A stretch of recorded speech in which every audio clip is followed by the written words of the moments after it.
I'm Olga Campos, married last name Benz. I'm an author, a speaker, and I work for Milton Verret, Austin businessman, helping in his philanthropic efforts, and I am a WOW woman. I had no idea what I wanted to be when I was a child, but I knew that I wanted to go to school. School was fun. It wasn't what everybody now, oh boy, school. It was fun, so I enjoyed learning. I enjoyed that intellectual stimulation. And then at the University of Texas, the communications department, it was fun. It was exciting. We got to meet people.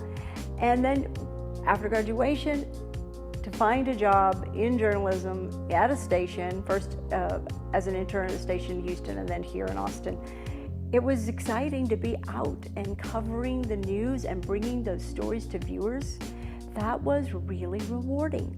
And when you pick your stories, you pick your subjects, you pick what the sound bites that they say and share them, you feel like you're giving a gift every day to the public. And I'm lucky, everybody seemed to enjoy that gift. Well, it was interesting how I ended up in Austin because at the time, and this would have been 1995, the news director at KVUE, Carol Nealon, who is so well respected, called and told me there was a job opening and she wanted me to apply. And I looked at my husband and said, this could be our way to move back to Austin because we love Houston, but everybody wants to live in Austin. And so I came down, I did the whole screen test and what, I don't even know exactly what they did with the video, but they had to show it to some people and decide, well, do we like her, do we not like her, what? And the rest is history, because I got the job.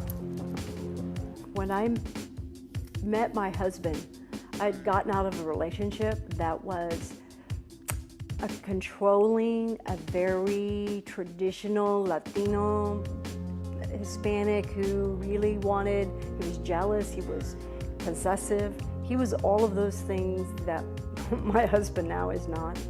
And my life is better that I didn't fall into this trap because I thought I need to get married and here he is. So I need to settle for this? No, you don't settle for anything. If you're not completely happy, it's not right. And that's true whether it's your job or relationships, friendships with other women. If you're not happy, that's not a good relationship. It applies to everything. Be an educator in the Houston School District, a counselor, and then an assistant principal. And then she finally said, I've done enough. Now I want to run for office. And she ran for school board in Houston. So I have very high standards that I have to meet when it comes to education, when it comes to career and fulfillment because of my mother, Maria Esther Campos. She was honored last year by the Anti-Defamation League for her work in the school district to end hate among students. And how thrilled am I to have my mother at age 83 being honored in such a huge public way. So I'm following in her footsteps, trying to be a good person, work for the community, and I love what I do. It was a natural gas explosion in the city of Guadalajara, Mexico. Over 200 people killed, just going about their daily lives. The sad part of it is it probably was preventable. In fact, I say it was preventable because the gas line was Pemex, owned and run by the government. And those people in that community had been complaining of a gas smell for days, weeks, and then right there, their lives shattered with an explosion.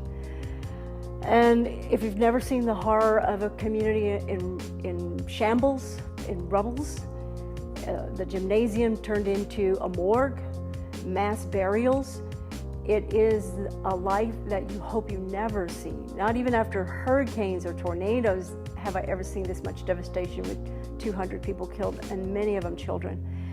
And it was so pitiful to see these hardworking people of Mexico going to the cemetery and being handed one single flower. I think there's some stereotypes that come with being a Latina that are, you have to prove yourself.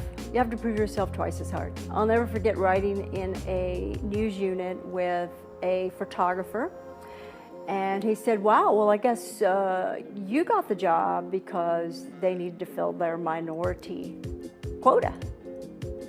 And I looked at him and I told him I got the job because I'm qualified and because I am capable. And if you have any doubt about it, then maybe you need to go find somebody else to work with. And he got very quiet. But there's a certain amount of truth to that. Once you do get the job and you're a minority member, you have to work twice as hard. You have to prove yourself that it wasn't a quota or diversity issue. When our daughters, twin daughters, were little, 4 years old, 5 years old, and they didn't understand why I was gone long hours. It's a challenge that every working mother faces. You leave your loved ones at home to go off to do your job. And I'll never forget the time there was a tornado, a series of tornadoes headed this way. One of them, and we track them down to the block where they are, right? And one was headed to, it was a tornado to Gerald and a tornado to Cedar Park, and I'm in the car. But before I can go out on the story, I gotta run home and I gotta make sure that my daughters are okay and they're with their babysitter, and they are in the closet with cushions around them to protect themselves because this tornado was in our neighborhood. And there was this moment I was like, do I stay here in the closet with them? Because they were crying and they were scared. Or do I go and do my job? And that's a very gut-wrenching feeling.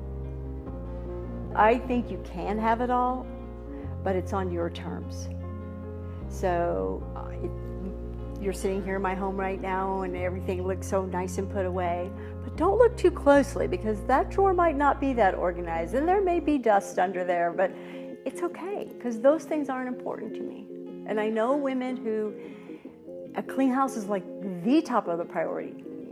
It's a little bit further down the line for me. I think that's what happens to happen. So maybe my car doesn't get washed, but maybe that's not important. Age doesn't matter. I'm 58, and for me to be at this point in my life where I hear other folks are retiring, I can't even imagine slowing down. But everything I did was not on somebody's timeline, it was on mine. I didn't get married till I was 32, and I tell that to young women now so that they know there's no magic age for when you get married. The daughters weren't born until 34. And now with all the medical advances we have, there's no magic age for when you have to have your family. Age is really one of those factors that you can work around. You can make it work for you, your age. The constant in my life was my grandmother. And my grandmother was so strong in her faith. And she could talk patience into anyone and to me and counsel me about the importance of forgiveness and the importance of love and patience even with people who make you angry, and the acceptance that you can't change those who are not living the lives that you know they should or that you want for them, whether it's your sister or your brother, and in my case, both. But you just have to accept them as the individuals who they are and love them. And what I do, pray for them, and then let it go.